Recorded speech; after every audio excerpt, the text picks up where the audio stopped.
경호는 한국 근현대 불교를 개창한 대선사로 9살 때 청계사로 출가했습니다. 천장사에서 1년 반 동안 치열한 참선 끝에 크게 깨닫게 되고 사방을 둘러보아도 사람이 없구나라고 시작되는 오도송을 지었다고 합니다. 경호선사의 일화 24가지 이야기는 산림지식총서 경호와 그 제자들에 수록되어 있는데 이는 무예행의 기록이기도 합니다. 경호선사의 제자로는 3개의 달, 즉 3월로 불리는 해월, 수월, 만원선사가 있습니다. 그 어느 것에도 매이지 않고 아무 거리낌 없이 나아가며 자유와 깨달음의 경지를 보여주는 경호선사의 24가지 이야기. 모든 사람들이 편안하게 귀 기울일 수 있고 공감을 불러일으키는 이야기 속으로 들어가 보겠습니다.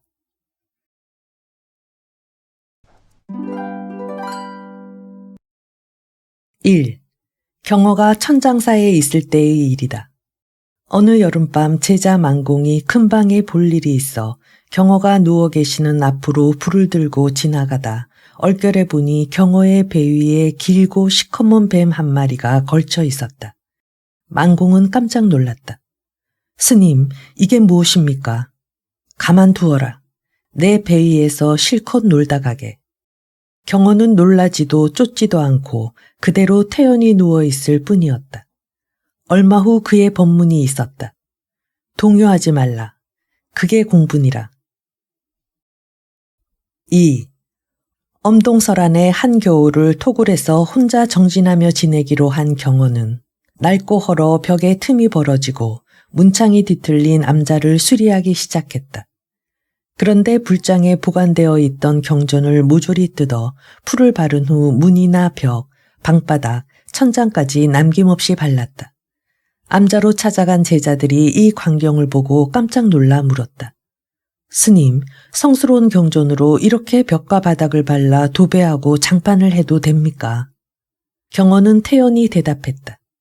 자네들도 이러한 경계에 이르면 이렇게 해보게나. 토굴로 찾아간 제자들은 그에게 삼배를 올리고 물러났다. 3. 그는 사람들이 찾아와 불법의 도리를 물으면 종일 그대로 앉아 일체 말이 없다가 누구든지 곡차를 갖다 바치면 그 곡차를 다 마신 후에는 종일 법문을 하였다. 만공이 그 손님들이 다 가고 난 후 불평하였다. 스님께서는 만인 앞에 평등하셔야 할 도인이신데 어째서 그렇게 편벽하십니까? 그러나 그는 한마디로 잘라 말했다. 이 사람아, 법문이라는 것은 술김에나 할 것이지 맑은 정신으로는 할 게 못돼. 4. 어느 날 형님인 태어 스님이 길산 김신에 49제가 있어 장을 푸짐하게 보아 부처님 앞에 정성껏 진열해 놓았다. 당시만 해도 백성들이 초군목피로 연명하던 때라 동네에 큰 제사나 잔치가 있다고 하면 떡과 과일을 얻어먹으려고 인근 마을 사람들이 구름처럼 모여드는 게 당연한 일이었다. 그런데 경호가 나타나 구경꾼들에게 음식을 모두 나눠줘 버렸다. 제를 지낼 탁자에는 아무것도 없었다. 태어 스님이 노발대발했다. 제나 다 지낸 뒤에 주지 어째서 제 지낼 것을 다 갖다 주느냐. 경호가 빙긋 웃었다. 제사는 바로 이렇게 지내는 게 제대로 지내는 것입니다. 영가께서 극락왕생하려면 좋은 일, 착한 일을 많이 베풀어야 하는 법이거늘 여기 모인 이 배고픈 사람들에게 떡과 과일을 보시하는 것이야말로 가장 좋은 일 아니겠습니까? 오늘의 이 공덕으로 영가께서는 반드시 극락왕생하실 것이요. 태어 스님은 할 수 없이 급히 사람을 보내어 새로 제를 지낼 상을 봐오게 하고 제주에게 사과했다. 그러나 제주는 환하게 웃더니 제를 올릴 비용을 새로 내놓으며 말했다. 우리 부친의 제는 참으로 잘 지냈습니다. 5. 경호가 대중을 모아 법문을 연 뒤 시자에게 말했다. 우리 어머님을 모셔오도록 하라. 시자는 그 뜻을 연만한 어머니께 전하며 큰 스님으로 존경받는 아드님의 법회에 가시길 권하였다. 어머니는 희색이 만면하여 대중이 모여있는 큰 방에 들어가 향을 피웠다. 그리고 정성을 다해 경의를 표하고 자리에 앉았다. 우리 경어가 나를 위해 법문을 설한다 하니 이렇게 기쁠 수가 없구나. 그때 경어가 갑자기 옷을 벗기 시작했다. 모두들 놀라지 않을 수 없었다. 그 중에서도 가장 놀란 사람은 어머니였다. 그러나 정작 경어는 조용히 말했다. 어머니, 저를 보십시오. 완전히 벌거벗은 알몸. 어머니는 대노했다. 대체 무슨 법문이 이럴 수 있단 말이냐. 별 발칙한 짓을 다 하는구나. 어머니는 자기 방으로 들어가 좀처럼 나오려 하지 않았다. 경어는 쓸쓸하게 웃었다. 저래가지고 어찌 남의 어머니 노릇을 한단 말인가. 내가 아주 어려서는 이 몸을 발가벗겨 씻기며 안고 빨고 하시더니 지금은 왜 그렇게 못하실까. 세상 풍속 참으로 한심한 일이로군. 6. 망공아, 단청불사를 해야겠다. 시주 받으러 가자. 예, 스님. 이렇게 스승과 제자가 마을집을 방문하면서 얼마의 시주금을 받게 되었다. 그런데 웬걸 시주금을 챙긴 경어가 터덜터덜 주막으로 향했다. 그리고는 술을 거나하게 마셨다. 망공이 불평 가득한 눈으로 말했다. 스님, 참 이해가 되지 않습니다. 뭐가 말이냐. 스님은 시주돈을 받아 술을 드셨으니 지옥에 떨어지실 겁니다. 그게 무슨 말이냐. 내가 무슨 거짓말이라도 했단 말이냐. 그러고 말고요. 단청하라고 시주를 한 것은 법당에 칠을 하라고 준 것이지 스님이 술 드시라고 준 것은 아니란 말입니다. 어떻게 그렇게 뻔뻔할 수 있습니까? 녀석 참 뭘 모르네. 내 얼굴을 봐라 이놈아. 술 취한 모습이 참 과간입니다요. 허 녀석. 단청불사를 볼 줄 모르네. 붉은 내 얼굴이 얼마나 보기 좋으냐 이놈아. 그럼 스님 술 드시려고 시주를 받았단 말입니까? 그랬다 이놈아. 목이 마르니 컬컬에 한 잔 생각이 났지. 그런데 부처님이 영험하시니 이렇게 목도 축이고 기분 좋게 길을 갈 수 있지 않느냐. 그 부처님 참 영험하시기도 하지. 흐흐. 그렇게 말씀하시면 남들은 궤변을 늘어놓는다고 말합니다요. 그렇겠냐.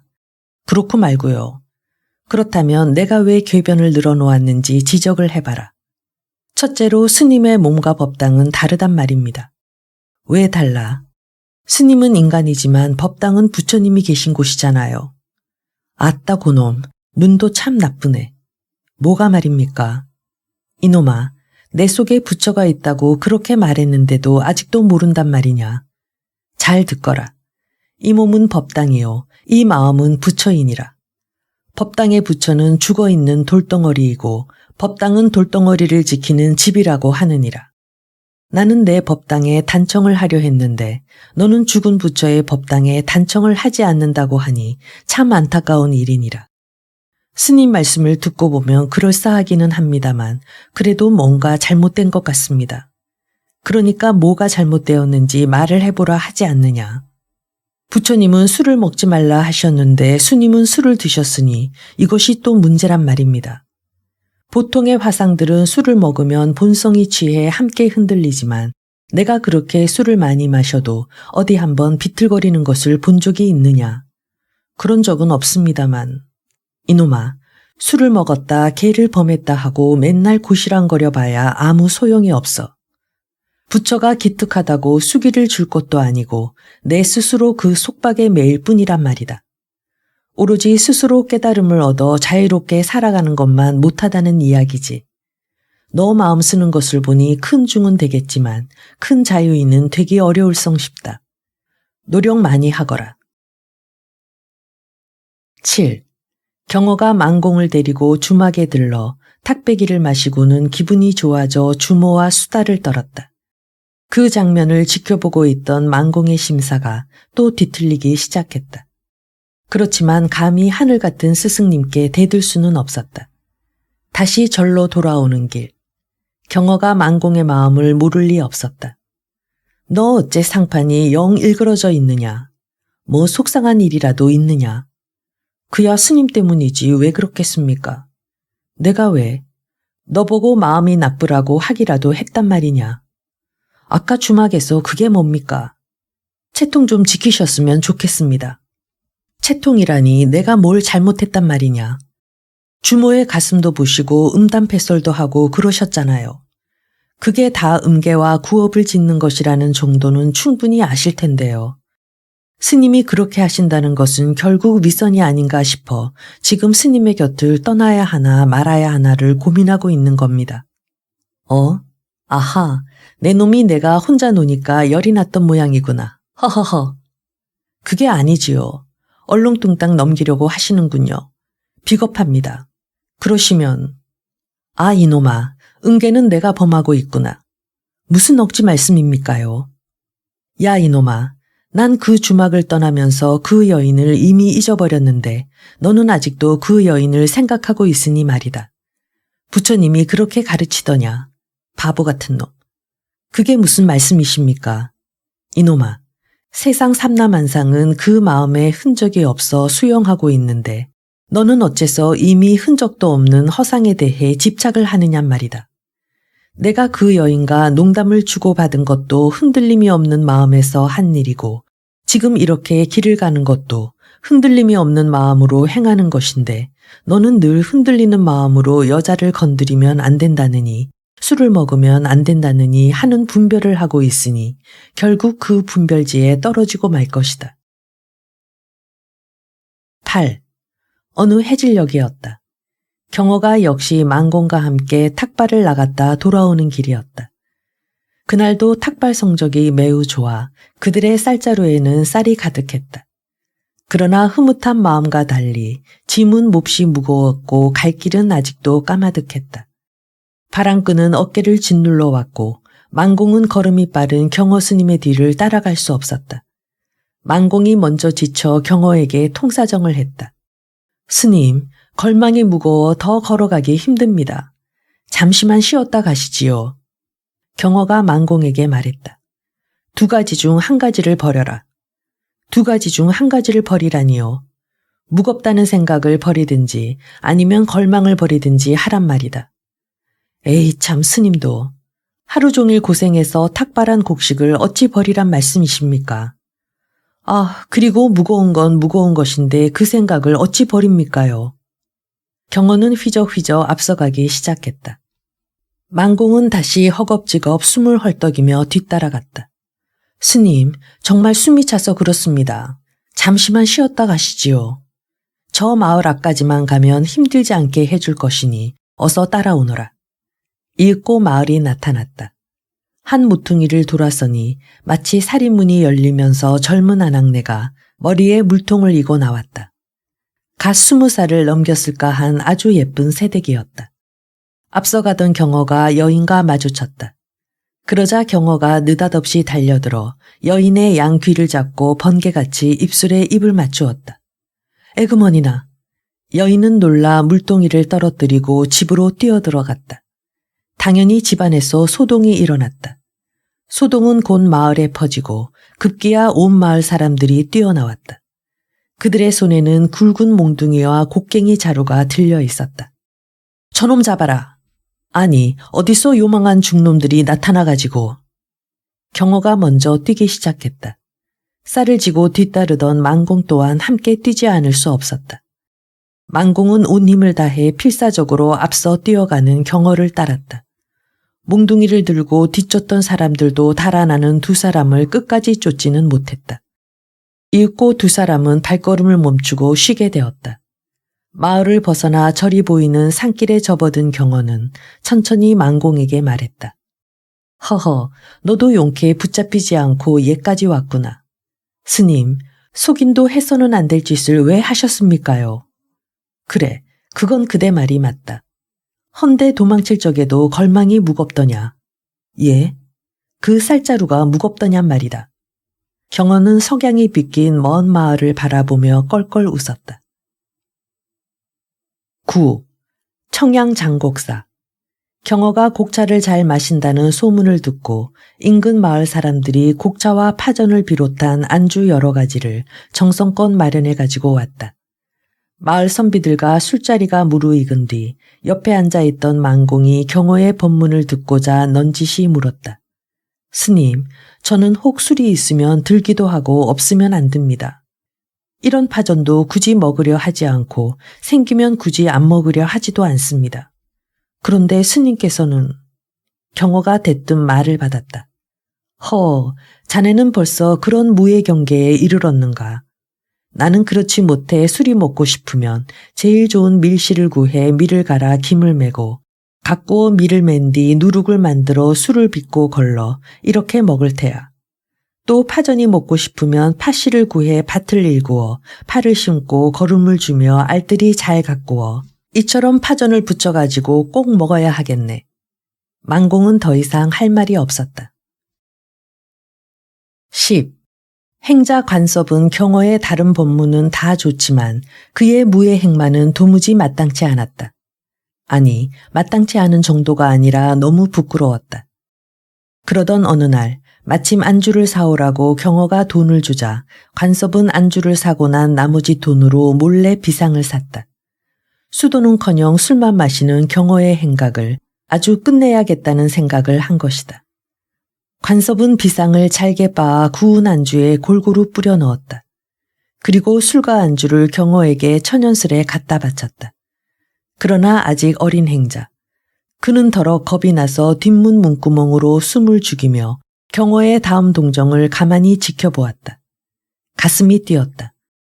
그런데 경어는 곡차를 한번 쭉 따라 마시고 안주를 집어먹기 시작하더니 뭔가 버석 씹히는 것이 있자 그 씹히는 것만 차례로 골라 털어버리고 먹기를 계속했다. 그리고는 벌렁 드러누우며 말했다. 아, 참 잘 먹었다. 10일. 시냇가에서 아리따운 처녀가 물을 건너지 못해 어쩔 줄 몰라 발을 동동 구르고 있었다. 마침 길을 가던 경어와 제자가 그곳을 지나가게 되었다. 처녀는 부끄러움을 참으며 젊은 제자에게 도움을 구했다. 그러자 제자는 처녀에게 정색을 하며 화를 냈다. 우리 불가에서는 여자를 가까이 하면 파괴를 하여 내쫓김을 당하는데 어찌 젊은 처자가 그런 요구를 하십니까? 난처해진 처녀는 경어에게 다시 도움을 청했다. 그러자 경어는 선뜻 등을 내밀었다. 경어는 처녀를 등에 업고 건너편에 내려다 준 뒤 계속해서 갈 길을 갔다. 그러나 뒤따라가는 제자의 마음에는 갈수록 온갖 의심이 생겨나기 시작했다. 혹시 땡중이 아닐까?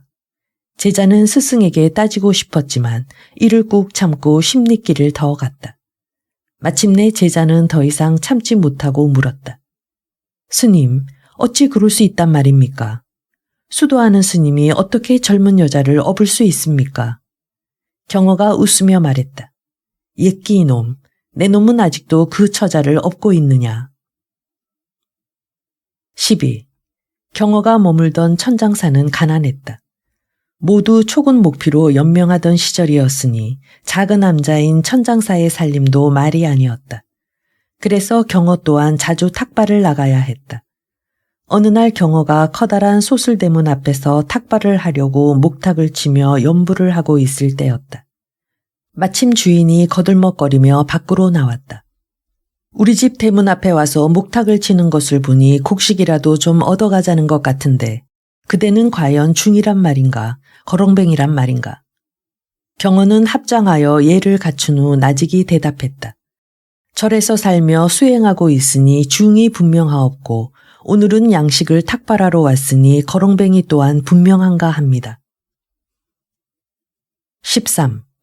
경어가 만공과 함께 먼 길을 나섰다. 어느덧 한낮이 가까워 오고 있었다. 길은 첩첩산중이고 마을은 눈에 띄지 않는데 시장기가 돌기 시작했다. 굽이진 산길을 돌아 어느 산마루 턱에 당도했을 때 저쪽에서 사람들의 웅성거리는 소리가 들렸다. 그곳에 오색 깃발 같은 것이 늘어져 있었다. 상여 행렬이 고개 마루턱에서 쉬는 중이었다. 경어는 만공을 데리고 장례 행렬 앞으로 다가갔다. 그는 상여 앞에서 합장을 한 다음 음식을 청했다. 시장에서 음식을 좀 청합니다. 행상길이니 술밖에 더 있나요? 한 상여꾼이 장난스럽게 대꾸하자 경어는 태연히 말했다. 술이 있으면 술을, 고기가 있으면 고기를 주시지요. 사람들이 모두 눈을 크게 떴다. 아따 참, 원 별 중들 다 보겠네. 사람들이 빈정거렸다. 점잖은 한 상역군이 말했다. 아니, 대사가 어찌 술을 달라 하시오. 곡차라 하지도 않고. 경호는 그를 보며 대답했다. 시장한데 한 잔이면 되지. 굳이 다른 말할 게 뭐 있겠소. 사람들은 어이가 없었지만 술 한 대접을 듬뿍 떠내놓았다. 막걸리였다. 경호는 술잔을 받지 않고 손을 내저었다. 잔이 너무 작습니다. 차라리 바가지나 동이째 주시오. 경호에게 흥미를 느낀 한 상역군이 웃으며 말했다. 어디 동이째 내줘봐. 읽고 다른 상역군이 술이 가득 담긴 동이를 들어 경호 앞에 내놓았다. 경호는 그것을 단숨에 비워냈다. 처음부터 끝까지 보고 있던 상주의 마음이 움직였다. 틀림없이 도가 높은 대사라는 생각이 들었다. 그는 상장을 짚고 경호에게 가서 공손히 물었다. 무예행을 하시는 도가 높은 스님들 같사온데 스님들의 자비로움으로 망인이신 우리 아버님의 명당을 하나 잡아주실 수 없는지요. 경호는 느닷없이 소리를 질렀다. 명당은 해서 못에 써. 죽으면 다 썩은 고깃덩어리가 될 뿐 아무것도 아닌 것을. 극진한 대접을 했는데 갑자기 표변한 걸승의 행동에 상주들이 분노했다. 아니, 어디서 굴러먹던 죽놈들이. 상주들은 대막대기를 들어 당장에 후려칠 기세였다. 네 이놈들. 경호의 우렁찬 소리가 좌중을 압도했다. 경호와 망공은 모두 6척이 넘는 건장한 체구였다. 순식간에 일어난 이 뜻밖의 사태를 상역군들은 그저 멍청하게 지켜보고만 있었다. 그때 맞상주가 흥분한 아우들을 해치고 다시 앞으로 나섰다. 스님 말씀이 지당합니다. 사람이 죽으면 까막같이나 구더기에 밥이 되는 것이지요.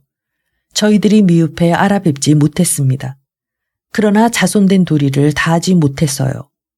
맞상주는 행상길을 재촉해 떠날 채비를 했다. 잠자코 있던 경호가 중얼거렸다. 모든 것은 다 허망할 뿐이니 죽고 사는 것은 원래 그러하므로 만약 모든 것이 참으로 허망한 줄 알면 그대들도 참모습을 볼 수 있을 것일세. 14. 경호의 법을 신봉한 직지사 제산스님은 청정한 지계행과 높은 덕행을 겸비해 제방의 존경을 한몸에 받았다. 제산스님은 경호가 합천해인사 조실로 있을 때 시봉을 돕았다시피 했다. 당시 4,500명의 대중이 상주하는 대사찰에서 경호의 뜻을 받들기란 보통 어려운 일이 아니었다. 그 이유는 경호를 위해 대중 모르게 곡차를 마련하고 안족감이 될 만한 것을 만들어야 했기 때문이었다.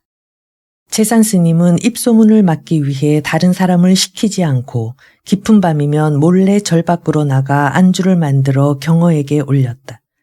하지만 꼬리가 길면 잡히기 마련. 제산스님의 행각은 대중 사이에 알려지고 말았다. 산중은 병고가 난 것처럼 야단이었다.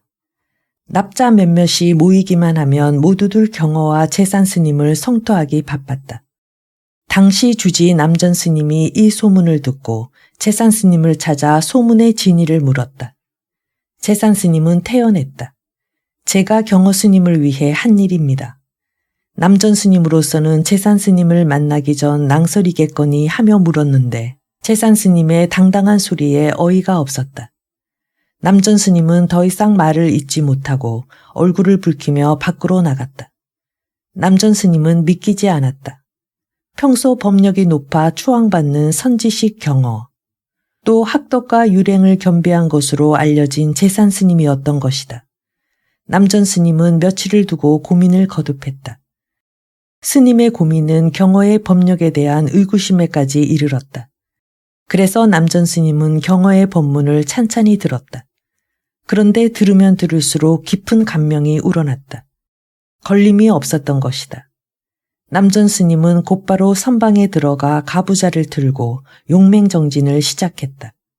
신심이 바란 남전 스님은 큰 깨달음을 얻었다. 남전 스님이 하루는 대중공양을 하는데 바루를 펴며 제산 스님에게 격의 법담을 걸었다. 스님, 이 바루가 안 보입니다. 스님의 높은 경지에 모든 좌중은 크게 놀랐다. 그 후 남전 스님 역시 제산 스님 이상으로 경호에 대한 소문들을 진정시키는 데 앞장섰다. 해인사에서는 어느 날 망공, 재산, 남전 스님이 함께 자리해 경어의 법 따르기를 견주는 기회가 있었다. 재산 스님이 말했다. 누가 뭐라 해도 경어 스님께 계속 곡차와 닭고기를 바치리이다. 남전 스님이 말을 받았다. 경어 스님과 같은 어른을 위해서라면 닭이 아니라 소를 잡아 올려도 거리낄 게 없소. 그러자 망공이 말했다. 나는 전쟁이나 깊은 산중에 모시고 살다 양식이 떨어져 공양 올릴 것이 없게 된다면 내 살점을 오려서라도 스님의 생명을 구하겠소. 15. 경어가 마정령이란 고개를 넘을 때였다. 산에서 나무찜을 지고 내려오던 초동들이 스님을 보고 웃었다. 저 중 봐라. 이상하다. 그때 경어의 행색은 머리는 깎았으되 수염은 길렀으며 맨발에 한 손에는 담뱃대를 잡고 다른 손에는 떡과 과자가 든 자루를 둘러매고 있었다. 아이들의 웃음에 스님이 물었다. 얘들아, 나를 알겠느냐? 아이들이 말했다. 저희들은 스님을 알지 못합니다. 그러면 나를 보느냐? 예, 지금 스님을 보고 있습니다. 이놈들아, 나를 알지 못한다 하면서 나를 어찌 본다 하느냐. 경어는 차고 있던 주장자를 내어주며 일렀다. 얘들아, 누구든지 이 막대기로 나를 한번 때려봐라. 만약 너희들이 나를 제대로 때리기만 한다면 수고한 대가로 이 자루에 든 과자와 돈을 모두 주마. 그 가운데 한 영리한 아이가 앞으로 나왔다. 스님, 그게 정말입니까? 아이는 경어가 내주는 주장자를 받아쥐고 힘껏 경어를 후려쳤다. 하지만 경어는 계속 아이들을 보고 말했다. 때려봐라, 때려봐라. 아이들은 무더기로 달려들었다. 그런데도 경어는 껄껄 웃었다. 너희들은 나를 때리지 못했느니라. 만약 때렸다면 부처도 때리고 조사도 때리고 또 세세제불과 역대 조사 내지 천하 노화상을 한방망이로 때려 갈길 것이니라. 아이들이 항의했다. 스님을 아무리 때려도 때리지 못했다고 하니 과자와 금전을 준다는 것은 모두 거짓 아닙니까? 경어는 여전히 웃으며 말했다. 여기 있다. 다 가져가거라. 경어는 어째서 아이들에게 매맞는 것을 자초한 것일까? 그리고 분명히 맞았는데 어째서 맞지 않았다는 말을 되풀이해 계속해서 매질을 유도한 것일까? 경어는 아이들에게 흠씬 두들겨 맞고 싶었던 것이다. 못난 이시왕조, 그 속에서 만신창이가 된 백성들. 아이들 앞에서 속죄하고 싶었을 것이다. 그 질곡 속에서 그들을 구할 길이 없었던 것이다. 특히 이 땅의 주인공이 되어야 할 아이들에게 제일 미안하기에 저들로부터 몰매 맞는 것을 자초한 것이다. 경어는 아이들에게 돈과 과자를 내주고 고개를 넘어가며 한곡조 노래를 불렀다. 온 세상 혼탁하나 나 홀로 깨웠어라. 우거진 숲풀 아래 남은 해를 보내리. 16. 경어가 망공과 여러 날 멀리 여행을 하고 있었다. 그런데 그만 여비가 떨어지고 말았다. 날이 저물어 여간의 행정을 푼 다음 날 여간 주인이 경허 망공 스님에게 숙박비와 식대를 내라 했다. 그러자 경허가 말했다. 우리가 법당을 중수하려고 화주를 나왔습니다. 주인께서도 시주를 하시지요. 여간 주인이 잠자코 있다가 답했다. 그러면 그 화주책을 한번 봅시다. 망공이 곰곰이 생각해 보니 경어에게는 화주책이 없었다. 화주책도 없는데 시주하라고 말을 꺼냈으니 큰일이었다. 망공이 말했다. 실은 이 주인 댁에 우리가 화주를 하려고 왔으나 지난밤 너무 극진한 대접을 받아 고맙게 이를 데 없습니다. 그러니 이 댁에서는 시주를 하지 않으셔도 괜찮습니다. 화주책을 내놓지 않고 둘러대는 망공의 말에 얼떨떨해진 여간 주인은 대꾸를 하지 못했다. 이때 망공이 덧붙인 한마디가 더 가관이었다.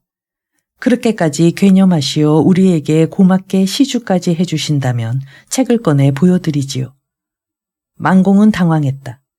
그렇지만 어쩔 수 없는 노릇. 망공은 걸망 속에 손을 쑥 집어넣었다. 정작 잊지도 않은 화주책을 꺼낼 기세였다. 그러자 여간 주인이 책 꺼내는 것을 만류하며 말했다. 알았습니다. 알았어요. 제가 시주를 특별히 할 수는 없고 어젯밤 두 분의 숙박비는 받지 않을 테니 그냥 가시지요.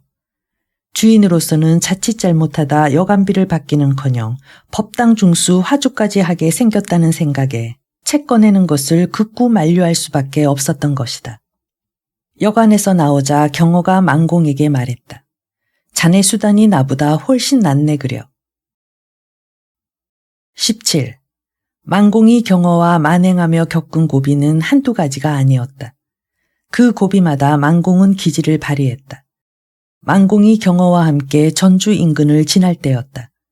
어느 식당에서 점심 공양을 마친 두 사람은 구한말 시대에 쓰던 은백전을 내주었다. 그러자 식당 주인이 고개를 내저었다. 이 돈은 전라도 도지사가 사용치 말라는 명령을 내려 받을 수 없으니 여기서 쓰는 돈을 주시오. 당신은 일제가 새 화폐 사용을 강요하던 시기였다.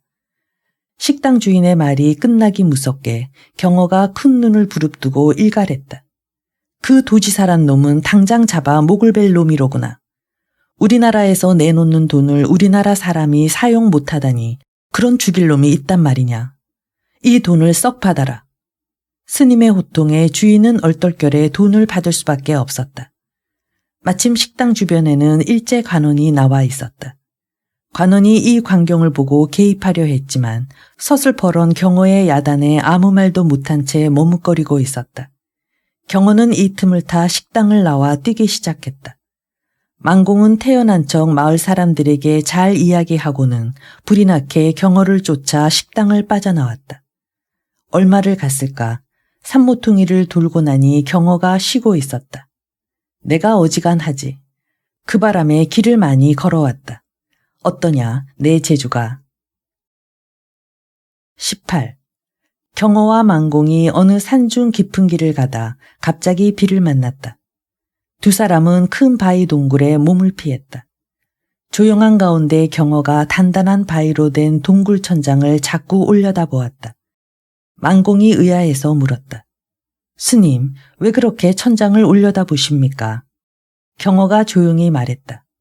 이 바위가 내려앉을까 염려되어 그러네. 망공이 다시 물었다. 스님, 이 끄떡없는 바위가 내려앉을 리 있겠습니까? 경호가 조용히 말했다. 이 사람아, 가장 안전한 곳이 가장 위험한 곳이네. 19. 경호가 서산 계심사 조실로 있을 때였다. 당시 계심사 주지 동훈 스님은 세간의 부자 스님으로 소문나 있었다. 해마다 들어온 쌀을 조용히 모아 사찰 이름으로 논을 샀기 때문이었다. 경호는 시자인 삼이승 경환을 시켜 동훈 스님이 모아놓은 쌀을 모두 가져오라 지시했다. 소문일 뿐 확인되지 않은 쌀을 가져오라는 지시에 경환은 어리둥절했다. 스님, 그게 무슨 말씀이십니까? 경환의 질문에 경호는 그저 다시 동훈 스님의 방에서 쌀을 가져오라 지시할 뿐이었다. 경환은 머리를 조아리며 말했다. 남의 물건을 몰래 가져오는 것은 정직하지 못한 짓인데 어찌 그런 일을 스님께서 지시하십니까? 경호가 일갈했다. 이놈아, 너무 정직하기만 하면 못 쓰느니라. 정직한 채, 청정한 채 하는 것은 자기를 속이고 남을 속이는 무서운 도구가 되느니라. 알겠느냐? 경호는 경환에게 다시 주지의 방에 둔 쌀을 훔쳐올 것을 지시했다. 경환은 할 수 없이 쌀을 가지러 가기 위해 동훈 스님의 방으로 갔다. 스님의 방에는 큰 자물쇠가 채워져 있었다. 또 주지 스님이 좀처럼 자리를 비우지 않아 쌀이 있는 곳으로 의심되는 곳 근처조차 갈 수 없었다. 한나절 동안 주지실 앞에서 어슬렁거리던 경환은 주지 스님에게 모든 것을 실토하고 말았다. 주지 스님, 실은 조실 스님께서. 이야기를 전해 들은 동훈 스님은 그럴 줄 알았다는 듯이 크게 웃었다. 동훈 스님은 예상보다 훨씬 많은 쌀을 내어주며 경환에게 말했다. 조실 스님의 장난은 이제 이런 짓까지 서슴지 않으시니 참 알 수 없는 일이구나. 허허. 경환은 묵직한 쌀자루를 쥐고 와 경호에게 올렸다. 그러자 경호가 다시 말했다. 그 쌀을 가지고 아랫마을로 내려가 막걸리를 사오너라. 20. 경호가 오대산 월정사를 지나게 되었다. 당시 월정사 방장으로 있던 임명스님이 경호에게 화엄경 설법을 청했다. 하여 경호가 3개월 동안 화엄경 법회를 진행하게 되었다. 천여 명에 달하는 승속이 청법하는 자리에서 경호는 의연히 법좌에 올라 말했다. 대방광불 화엄경이라. 경호는 먼저 대자에 대해 설법했다. 대들보도 되요, 대돌도 되요, 대가사도 되요, 세숫대도 되요, 담뱃대도 되니라. 이어 방자에 대해 설했다. 금방도 방이요, 지대방도 방이요, 동서남북 사방도 방이니라. 이어 그는 광자로 법문을 이어나갔다. 쌀강도 광이요, 창강도 광이요, 연장광도 광이요, 광장도 광이니라. 다음은 불자. 등잔불도 불이요, 모닥불도 불이요, 촛불도 불이요, 화롯불도 불이요, 번갯불도 불이요, 이불도 불이며 횃불도 불이니라. 다음은 화자. 매화도 화요, 국화도 화요, 탱화도 화요, 화병도 화요, 화살도 화요, 화엄경도 화니라. 다음은 엄자. 엄마도 엄이요, 엄살도 엄이요, 엄정함도 엄이요, 화엄도 엄이니라. 마지막 경자에 대해서도 마찬가지였다. 명경도 경이요, 구경도 경이요, 풍경도 경이요, 인경도 경이요, 안경도 경이니라. 대중은 놀라지 않을 수 없었다. 그 자유로움, 그 담대함, 대중은 모두 머리를 숙였다. 20일, 지리산 깊은 골짜기에 마천이라는 마을이 있다. 마천마을이 자리한 심산유곡은 실상사, 백장암, 벽송사, 상무주 등으로 갈 수 있는 길목이지만 너무 높고 험해 찾는 길손조차 없었다. 어느 해 초여름 무렵이었다. 모진 흉년 끝에 마천마을 주민들은 보릿고개를 넘다 못해 굶주려 아사할 직전에 이르게 되었다. 당시는 일제강점기. 어느 누구도 두매산골의 가파른 민생고를 해결할 수 없었다. 이때 경호가 우연히 그곳을 지나게 되었다. 그는 지리산 마천마을의 참상을 보고는 가던 길을 멈추었다. 한동안 생각에 젖어 있던 그는 가던 길을 돌려 남원 쪽으로 향했다. 그는 단숨에 100리 가까운 길을 걸어 남원 땅에서 탁발을 하기 시작했다. 얼마의 시간이 지나고 그는 가까스로 바람 가득 곡식을 모을 수 있었다. 그는 그 짐을 짊어지고 걸음을 재촉해 100리 길을 다시 걸어 마천마을로 돌아왔다. 그는 집집마다 손수 돌며 굶주린 주민들에게 식량을 나눠주었다. 여러 차례 걸쳐 그는 100리를 걸어 탁발을 하고 또 100리를 걸어 곡식을 나눠주었다. 그는 죽어가던 두매 사람들을 이처럼 살려놓은 뒤 호련 자취를 감추었다. 22. 때는 일제강점기로 일본 사람들이 치안을 담당하던 시기였다. 비로관을 크게 만들어 머리에 쓰고 검은 장삼을 걸친 한 스님이 거리를 누비고 있었다. 구척장신의 스님은 맨발에 한 손에는 담뱃대를 들고 다른 한 손에는 고기를 주장자에 매달아 어깨에 메고 있었다. 경호였다. 마침 거리를 순찰하던 일본 헌병 보조원 2명이 그를 산적으로 알고 체포했다. 그러자 그가 입을 열었다. 이놈들아, 끌고 가려면 너희들이 나를 메고 가거라. 경호는 땅바닥에 주저앉아 버렸다. 두 헌병 보조원은 하는 수 없이 긴 장대를 갖고 와 경호의 양다리와 양팔을 밧줄로 꽁꽁 묶어 헌병대로 데려갔다. 두 사람이 땀을 뻘뻘 흘리며 헌병 분견대로 향하는데 경호가 웃었다. 경호가 그래도 어지간한가 보구나. 헌병 보조원들은 화가 머리끝까지 치밀어 올랐다. 여보, 대사, 그 무슨 소리요?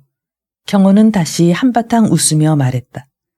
나를 너희들이 이렇게 메고 가야지 내 발로 걸어갈 수야 있겠느냐, 이놈들아. 더욱 화가 난 헌병 보조원들은 경호를 내려놓고 손발에 동여맨 밧줄을 풀었다. 그럼 걸어갑시다. 헌병 보조원들은 경호에게 발길을 재촉했다. 헌병 분견대에서 일본 헌병대장이 직접 경호를 취조했다. 독립군의 순애나 산적 두목으로 본 것이다.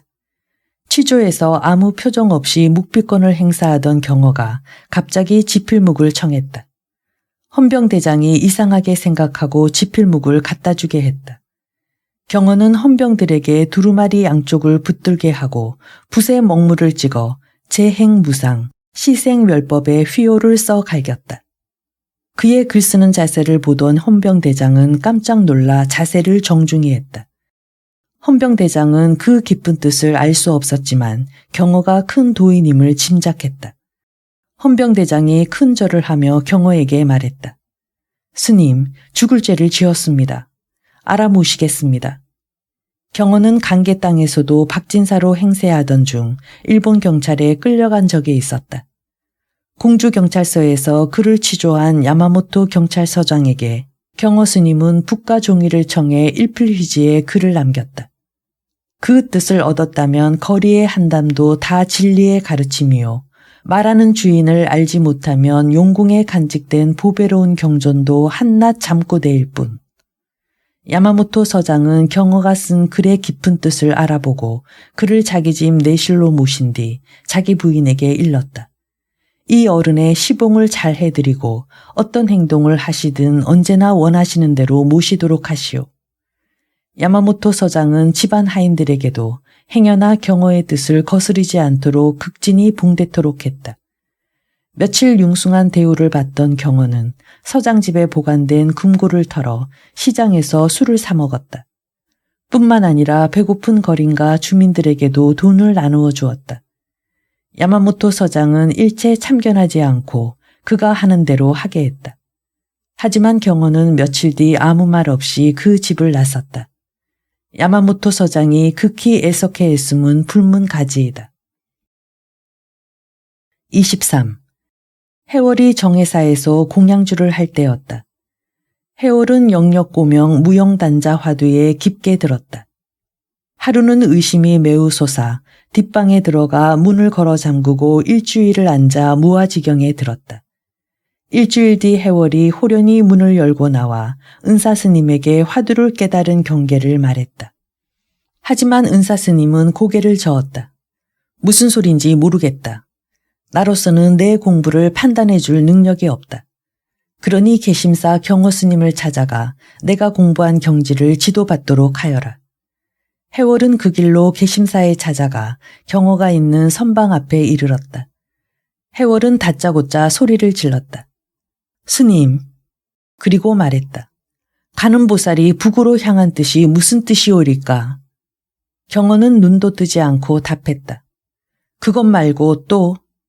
해월은 아무 말 없이 주먹 하나를 높이 들고 서 있었다. 마침내 경호가 말했다. 앉으라. 그리고 경호는 불조의 밀전밀맥을 지도하기 시작했다. 경호와 해월의 첫 만남이었다. 24. 경호가 시봉인 삼위용주 스님을 데리고 충남 공주 계룡면 양아리에 위치한 연천봉 둥우남에 다녀올 때였다. 연천봉은 계룡산의 한 봉우리로 동학사에서 10리가량 떨어져 있었다. 둥우남에서 양아리 방향으로 10리를 더 내려가면 신혼사에 이르렀다. 그들은 둥우남에서 신혼사로 향하고 있었다. 먼 길을 가야 하기에 영주스님의 걸망은 퍽 두둑했다. 그런데 아래쪽에서 젊은 사람들이 떼를 지어 올라오고 있었다. 그 중에는 동학사에서 심부름과 잡일을 하던 양화 김도룡이라는 이도 있었다. 영주스님은 김도룡을 알아보고 먼저 말을 건넸다. 아니, 양화 김도룡 아닌가? 김도룡은 그저 영주스님이 맨 두둑한 걸망을 훑어볼 뿐이었다. 김도룡은 경호를 보고 말했다. 이 사람과 긴밀히 할 얘기가 좀 있구먼요. 잠깐이면 되니 스님은 먼저 내려가시지요. 이 사람도 곧 따라갈 것입니다. 경호는 영주스님이 김도룡 일행과 잘 아는 사이로 알고 혼자 천천히 산길을 내려왔다. 그러나 한참을 내려와도 영주스님의 기척이 없어 경호는 다시 영주스님과 헤어진 곳까지 산을 올랐다. 하지만 영주스님과 김도령, 한 무리의 젊은 사람들은 그 자리에 없었다. 젊은 사람들은 산적이었다. 산적들은 경호가 하산하자마자 영주스님의 걸망을 가로챈 것이었다. 있는 돈 모두 내놔. 가진 것이라고는 그것밖에 없소이다. 돈을 내놓지 않으면 죽는다. 돈이 없는 영주스님은 강도 일당에게 두 손 모아 빌 수밖에 없었다. 김도령, 필요한 돈은 다음번에 만들어 드릴 테니 어서 큰 스님을 따라가게 해줘. 하지만 그들은 막무가내였다. 그들은 빼앗은 걸망을 풀어헤쳤다. 그러나 그 속에는 노잣돈 몇 푼과 헌 옷까지 책 몇 권밖에는 없었다. 산적들은 푼돈을 거두고 영주 스님의 몸까지 샅샅이 수색했지만 돈이 나올 리 만무했다. 산적 무리는 영주 스님을 후미진 곳으로 끌고 가 살해했다. 입을 막기 위해서였다. 그리고 시체를 숲속 나뭇가지에 매달고는 자취를 감췄다. 한참 만에 다시 올라온 경호는 그 현장을 미처 찾아내지 못하고 하산할 수밖에 없었다. 동학사까지 혼자 넘어온 경호는 이상한 생각에 갑사에 사람을 시켜 영주 스님이 갑사로 가지 않았는지 물었다. 갑사에서 연락을 받고 영주 스님을 찾았지만 스님의 흔적은 어디에도 없었다. 그러던 어느 날 한 나무꾼이 깊은 숲속에서 나무에 매달린 사람의 시체를 발견했다. 영주 스님의 시체였다. 경찰의 현장 조사 결과 시체 주변에 있던 바람과 소지품은 모두 경호의 것이었다. 경찰은 경호를 의심했다. 이런 사실도 모르고 경호는 해인사 항명 스님을 만나러 경상도 지역으로 향했다. 얼마 되지 않아 죽은 시봉 영주 스님에 대한 소문이 해인사까지 전해졌다. 그러나 경호는 단 한마디의 변명도 없었다. 당시 경찰 수사는 원시적인 수준이었다. 진범을 찾을 수 없는 까닭에 경찰과 주변 사람들은 모두 그를 의심했다. 경호에 대한 수군거림은 그치지 않았다. 주위가 시끄러워지자 경호는 해인사 퇴설당 선방에 내려가 있었다. 망공이 있던 서산 계심사 선방의 입승은 궁금에 미칠 지경이었다. 괴팍한 경호 스님께서 정말로 영주를 죽인 걸까? 어쩌다 죽였을까? 스님이 왜 시봉하던 스님을 죽인단 말인가? 궁금증을 이기지 못한 승려는 그 길로 해인사를 찾아 경호를 만났다. 하지만 경호를 보는 순간 아무 말도 할 수 없었다. 생로병사 자체가 마음에 없는 저 어른이 어찌 영주를 죽였겠는가. 다시 돌아와 망공을 만나 인사드리자 망공이 물었다. 그래, 스승님께서는 잘 계시더냐? 큰 스님께 소문을 직접 묻고 싶었는데 부처님께 안한존자를 죽였습니까? 수보리를 죽였습니까? 라고 묻는 것과 같아 차마 입을 떼지 못하고 왔습니다. 망공이 빙긋 웃으며 스승께 문안 인사도 드릴 겸 해인사로 내려갔다. 퇴설당 선방에서 경호를 만난 망공이 살짝 여쭈었다. 영주삼위의 생사는 어떻게 된 겁니까? 경호가 제자 망공의 손을 꼭 잡으며 말했다. 너하고 나하고만 알자. 영주는 내가 죽였다. 아무에게도 말하지 마라. 망공의 경지에도 경호의 말은 뜻밖이었다. 망공은 잠을 이룰 수 없었다. 그러나 상당한 시일이 지나 공주경찰서에서 산적 무리를 검거했고 경호의 결백은 밝혀졌다. 경호가 열반의 길을 찾아 함경도 갑산으로 떠나고 망공이 수독사를 지킬 무렵 산적에 의해 살해됐음이 밝혀진 것이다. 망공은 스승 경호를 조금이나마 의심했던 것을 후회하고 자책하며 사흘 밤낮을 울었다. 경호가 사건에 대해 일체 말이 없었던 까닭, 그것은 어리석고 못나서 지은 중생의 죄를 대신해 흔쾌히 형무소에 가겠다고 작정했기 때문이었다.